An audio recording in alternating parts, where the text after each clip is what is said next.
नमस्कार। Poetry art के YouTube channel पर आप सभी का मैं हार्दिक स्वागत करता हूं और मैं सबसे पहले बहुत बहुत बधाई देता हूं अपने प्रिय मित्र पोएट्री आर्ट के संस्थापक श्री सतीश शर्मा जी को कि जिन्होंने जो एक दो एपिसोड हमने अनायास ही वैसे ही चला लिए थे कविता के बारे में जानकारी देने के लिए, उसको अनवरत चलाने के लिए उन्होंने संकल्प लिया है और मेरा सौभाग्य है कि इसके लिए उन्होंने मुझे चुना। हम दोनों ने बात की, सतीश जी और मैंने, कि नए रचनाकारों को क्या दिया जाए। तो उन्होंने कहा कि समाज को कुछ देना है, रचनाकारों को मैं देना चाहता हूं और आपकी मदद लेना चाहता हूं। तो मैंने कहा कि भाई मेरा तो अल्प ज्ञान है, इतनी जानकारियां मैं कैसे दूंगा, लेकिन फिर भी मुझसे जब आग्रह किया गया है तो मैं उनके इस संकल्प के साथ हूं और आप सभी नए रचनाकारों को कविता की जानकारी देने के लिए मैं कुछ ना कुछ आपके सामने लाता रहूंगा। और मैं ही क्या, पोएट्री आर्ट के पटल पर आपको हर हफ्ते कविता के बारे में कुछ ना कुछ जानकारियां मिलती रहेंगी। मुझे अच्छा भी लगता है कि नए रचनाकारों से वार्ता करने के लिए भी, और मेरी भी कोशिश रहती है कि जो मैंने अपने गुरुदेव डॉक्टर कुंवर बेचैन जी से सीखा या उन्होंने जितना मुझे सिखाया और जितना उसमें से मैं ले पाया, उसमें से कुछ जानकारियां मैं आप तक पहुंचाऊं, क्योंकि यही एक रास्ता है कि अगर हम पेड़ नहीं लगाएंगे तो आने वाली पीढ़ी फल नहीं खा पाएगी, या हमारे बुजुर्गों ने पेड़ नहीं लगाए होते तो हमें वो फल नहीं मिलते। तो ये हमारा कर्तव्य है आप तक उन चीजों को लेकर आना जिसके लिए आप हकदार हैं, असली हकदार हैं, ताकि आप अपनी आने वाली नई पीढ़ी को भी इस तरह की चीजों को बांट सकें। तो ज्ञान बांटने के लिए होता है। ज्ञान ऐसी संपत्ति है जिसे कोई लूट नहीं सकता। ज्ञान ऐसा आधार है जिसके बल पर खड़े होने के बाद आपको अपने कद का अनुमान होता है। तो इसलिए ज्ञान आवश्यक है और मैंने इसीलिए सतीश शर्मा जी को हामी भरी इस कविता की पाठशाला को आगे चलाने के लिए। यूं तो बहुत सारे यूट्यूब चैनल पर और फेसबुक लाइव पर देखा देखी कविता की पाठशाला शुरू हो गई है, लेकिन इसकी शुरुआत वास्तव में सतीश शर्मा जी ने की थी। और सतीश शर्मा जी ने जब पोएट्री आर्ट पटल पे इसकी शुरुआत की और मैंने कुछ एक दो एपिसोड उसमें किए, तब देखा देखी लोगों ने भी प्रभावित होकर ये काम शुरू किया।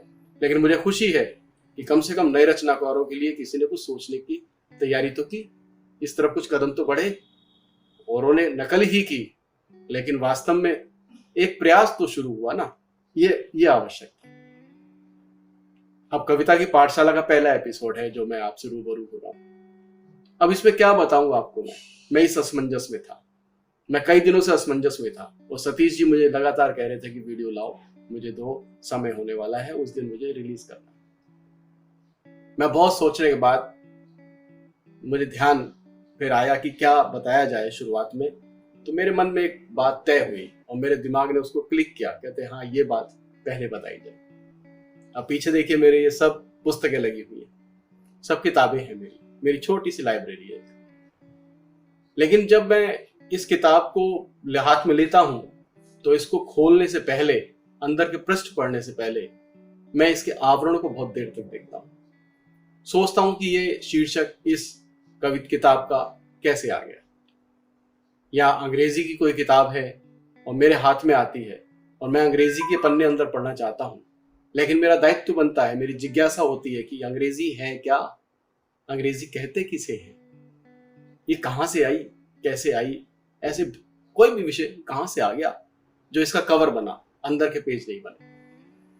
तो यही सोचते हुए फिर मैंने कहा कि आज आपको भी कविता की पाठशाला में कविता के बारे में, कविता के संस्कारों के बारे में बताऊं, उससे पहले मैं आपको ये बताना चाहता हूं कि कविता में होती क्या क्या चीजें मुख्य रूप से, उसका प्राथमिक सीढ़ी क्या है, शुरुआत क्या है।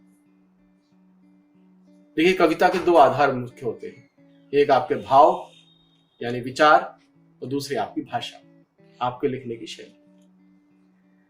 तो विचार और भाषा। तो भाव कहां से हुए? भाव जो हम अनुभूत करते हैं, जो हमारे भीतर उमड़ते हैं, हमारे भीतर आते हैं, तो वो भाव क्या होते हैं, उन भावों को कहां तक लाएंगे। बहुत पहले भावों को अभिव्यक्त करने के लिए कोई भाषा नहीं होती थी। जब हमारे बुजुर्ग आए, जिन्हें हम आदि मानव भी बोल देते हैं, जब वो आए तो भाषा नहीं थी, भाव गूंगे थे, भाव संकेतों में अभिव्यक्त करने की कोशिश की जाती थी, सामने वाले को बताने की कोशिश की जाती थी। ये बताते थे कि वो क्या सोच रहा है, लेकिन बड़ी मुश्किल आती थी कि आप क्या सोच रहे हैं और सामने वाला उसको क्या समझ रहा है। तो बड़ा मुश्किल है। आप बताना चाहते हैं हंस, आप अंदर से बताना चाहते हैं कोयल, लेकिन सामने वाला समझ लेता है कौवा, तो उसका अर्थ का अनर्थ हो जाता है। आपकी बात को दूसरे तक पहुंचाने के लिए एक पुल की आवश्यकता होती है, और पुल कौन बनता है? भाषा पुल बनती है, यानी शब्द। भाषा में क्या होते हैं? शब्द। ये शब्द कैसे बने, कभी सोचिएगा, ये शब्द बने कैसे? मैंने पढ़ा था और मैं कहता भी हूं हमेशा कि जब आपके भीतर का मौन जब उद्वेलित होता है, जब बहुत उद्वेलित होता है, तब वो ध्वनियों की शक्ल ले लेता है, और जब वो ध्वनियों की शक्ल लेता है तो जब हम उच्चारित करते हैं उन्हें तो वो बन जाता है संगीत, और जब हम उसको लिखते हैं तो वो बन जाता है साहित्य। ध्वनियां हैं, आपके भीतर की जो ध्वनियां हैं, जो भीतर के जो संकेत आते हैं, उन संकेतों को हम वर्ण भी बोलते हैं। यानी ऐसी ध्वनि की छोटी से छोटी इकाई जिसका कोई टुकड़ा या हिस्सा नहीं किया जा सकता है, वो वर्ण कहलाता है। और वर्ण किस तरह से बनते हैं? दो चीजों से बनते हैं, एक स्वर से और एक व्यंजन से। अब स्वर क्या होते हैं? स्वर वही है जो आपकी ध्वनि होती है, जो आपके भीतर से निकले, मुखमंडल में आए और थोड़ा सा मुंह खोलने पर ही वो आसानी से बाहर निकल जाए, वो ध्वनि, वो कहलाती है स्वर। यानी बिना रोक टोक के जो आपके भीतर से ध्वनि निकली, जो स्वर उभरा, वो आसानी से आपके मुख से बिना रुकावट निकल गया, वो कहलाता है स्वर। और दूसरा व्यंजन। व्यंजन क्या होता है? व्यंजन वो होता है जो ध्वनि आपके भीतर से निकल रही है, या आप उस ध्वनि को आप श्वास वायु भी कह सकते हैं, जो श्वास वायु आपके भीतर से आ रही है, इस मुखमंडल में आई, लेकिन वो बाहर आसानी से नहीं आई, कहीं अवरुद्ध हो गई, कहीं मुख में रुक गई, कहीं नाक से निकल के आई, तो उसको बोलते हैं व्यंजन। यानी स्वर और व्यंजन, एक आसानी से ध्वनि ध्वनि निकली, श्वास वायु जो निकली उसे बोलेंगे स्वर, और जो आसानी से श्वास वायु आपके मुखमंडल से नहीं निकली उसे बोलेंगे व्यंजन। और इस स्वर और व्यंजन के मेल से ही बनते हैं वर्ण, और वर्णों के समूह को ही बोलते हैं वर्णमाला। वर्णमाला यानी क ख ग घ, हम ये पढ़ते आए हैं, क वर्ग, य वर्ग, ला वर्ग, ता वर्ग, पा वर्ग, टा वर्ग, है ना, द वर्ग।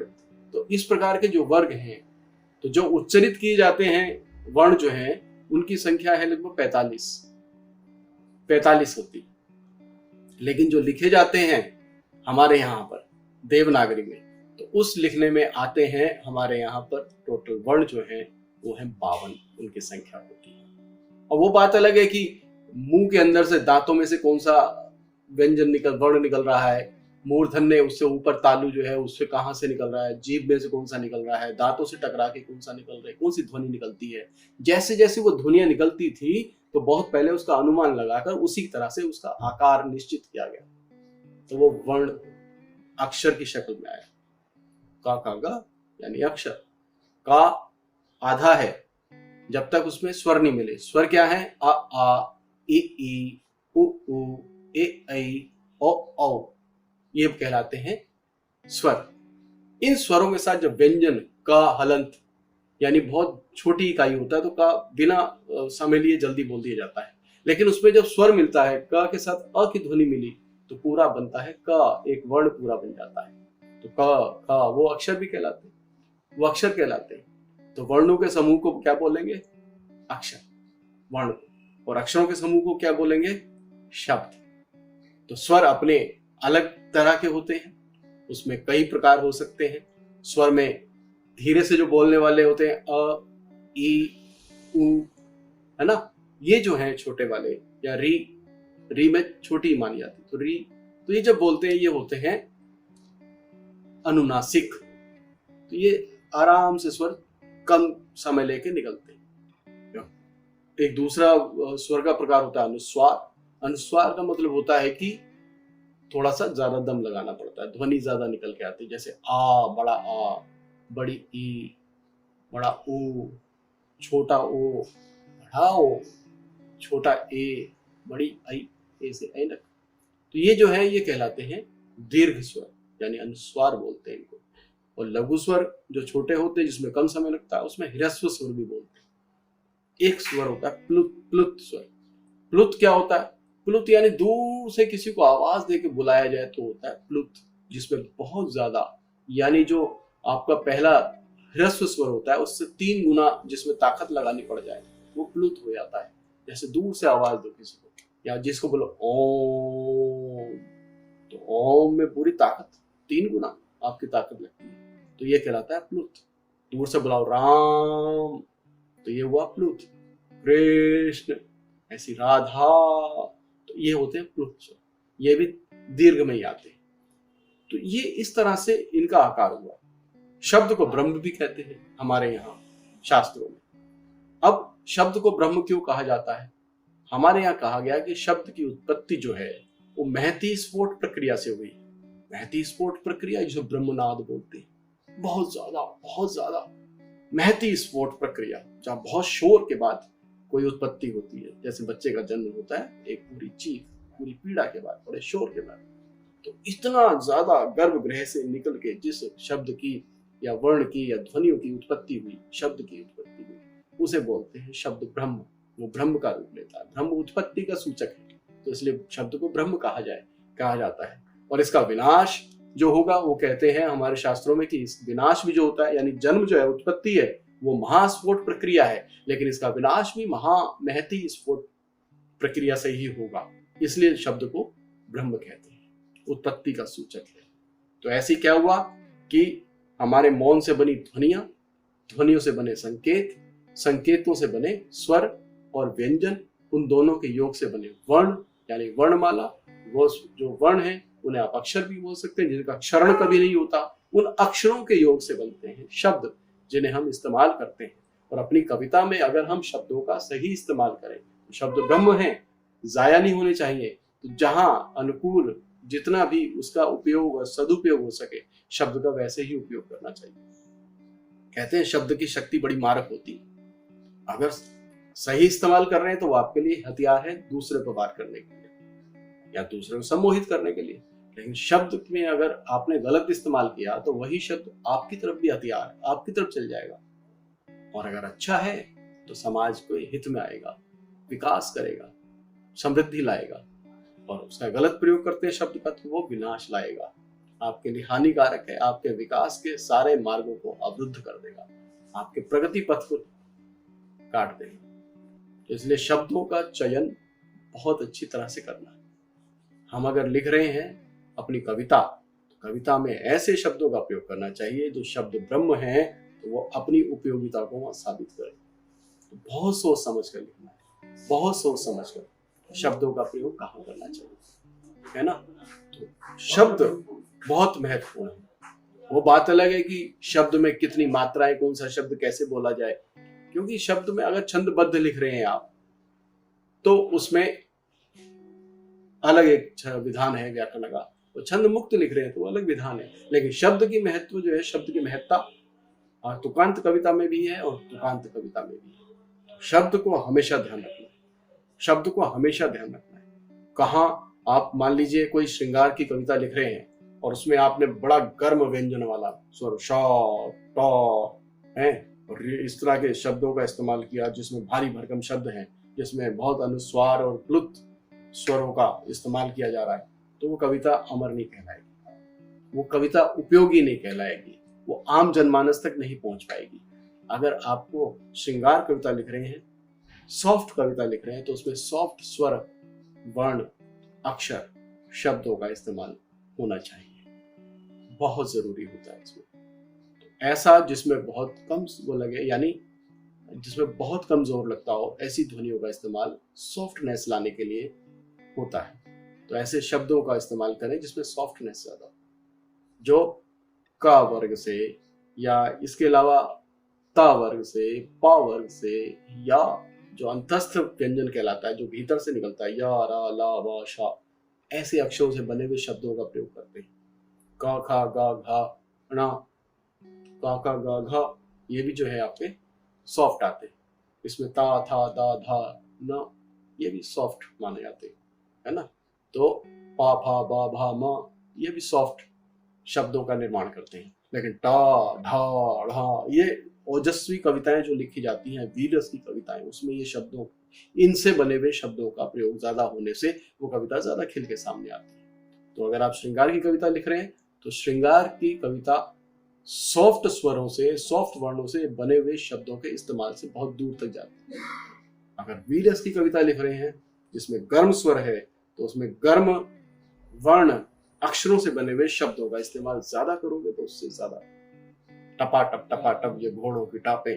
अब इस तरह से देखिएगा उदाहरण, कई भूषण को पढ़िए आप, है इस तरह से वीरस के कवियों को और पढ़िएगा तो उसमें आप ज्यादा देखिए टपाटप ये टा वर्ग के शब्द ज्यादा आते हैं इसमें, है ना।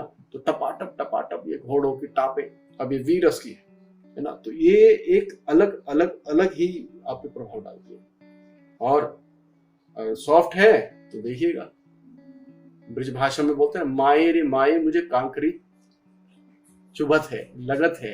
अब इस तरह बोलने से इतनी सॉफ्टनेस आ गई कि वो ज्यादा उभर के बात आती है। और वो बोल दे माँ मुझे कंकड़ी चुभ रही है, या कंकड़ चुभ रहा है, या पत्थर चुभ रहा है, तो ये जो है ज्यादातर सॉफ्टनेस निकालते, हार्ड हो जाते। तो इसलिए गजलें हैं, गजलों में सॉफ्टनेस ज्यादा है, तो उसमें सॉफ्टनेस वाले अक्षर और उनसे बने हुए शब्दों का इस्तेमाल ज्यादा होता है, इसलिए वो लोगों के हृदय तक पहुंचते हैं। तो कविता ऐसे ही लिखो, जब लिखो उसका चयन करो। मैं एक बात और कहता हूँ, स्वर में अगर आपको और आसानी से समझाने की कोशिश करता हूँ, स्वर भीतर से आया, आसानी से उस हवा जो है वो श्वास वायु आराम से मुख से निकल गई, तो वो होता है स्वर, ठीक है, जो बिना अटके आता है। और जो अवरुद्ध होता है मुखमंडल में, जो ध्वनि अवरुद्ध या संकेत अवरुद्ध होता है, श्वास वायु जो अवरुद्ध हो जाती है, तो वो बन जाते हैं व्यंजन। तो इस तरह से भाव जो आपके भीतर के होते हैं, जो आसानी से स्वतः स्फूर्त होते हैं, जो निकलते हैं, वो स्वर समझे आप, वो स्वर होते हैं। लेकिन जहां पर आप सोचें और सोच के लिखें तो वहां हो जाता है वो बुद्धि, व्यंजन बन जाता है। और स्वर और व्यंजन के ही मिश्रण से अक्षर वर्ण बनते हैं, और उसके ही मिश्रण से आपको बन जाता है शब्द बनते हैं। तो इसका मतलब है कि जहां स्वर है वो मुख, और जहां व्यंजन है यहाँ जो अवरुद्ध हो जाता है। जब आप कुछ सोचेंगे किसी चीज को, जो स्वतः निकल रही है वो तो निकल रही है, लेकिन उसको सोचने जब लगोगे तो उसमें रुकावट आ गई ना आपके भाव में। तो इसीलिए भावों में, भाव को भी अपना एक वर्ण ही समझे, उस वर्ण के भी दो प्रकार समझे, एक है स्वर, एक है व्यंजन। आपको दोनों को मिलाकर ही पूरे वर्ण का निर्माण होता है। तो अगर कोई कविता लिखे तो हृदय से उमड़ते हुए भाव भी हों, लेकिन उसमें एक विचार यहाँ से भी आए, सोचें कि जो मैं लिख रहा हूँ क्या वो समाज के हित में है, समाज के उपयोग में आता है, क्या मेरा लिखा हुआ कहीं समाज को कोई दिशा दे रहा है। तो आज कविता की पाठशाला में पहले एपिसोड में मैंने आपको बताया कि शब्द कैसे बनते हैं, शब्द का प्रयोग हमें कैसे करना चाहिए। अगले एपिसोड में मैं कुछ नई बातें लेकर आऊंगा इससे ही जुड़ी हुई, जो हमारा जो है मार्गदर्शन करेंगे। कुछ मुझे भी सीखने को मिलेगा, कुछ आपसे भी। ये पहला एपिसोड आपको कैसा लगा ये अवश्य हमको बताइएगा अपने कमेंट्स इस देकर, ताकि मैं अगर कहीं गलत हूं या मुझे कहीं और अगर सही करना है सुधार, तो मैं उससे सीख सकूं। तो आपके प्रतिक्रिया, आपके विचार, आपके कमेंट्स बहुत ज़रूरी हैं हमारी इस कविता की पाठशाला के लिए। पोएट्री आर्ट के इस चैनल पर कविता की पाठशाला का पहला एपिसोड आज इतना ही। फिर मिलेंगे दूसरे एपिसोड में। मैं चेतन आनंद आप सभी का बहुत बहुत आभार व्यक्त करता हूँ। नमस्कार।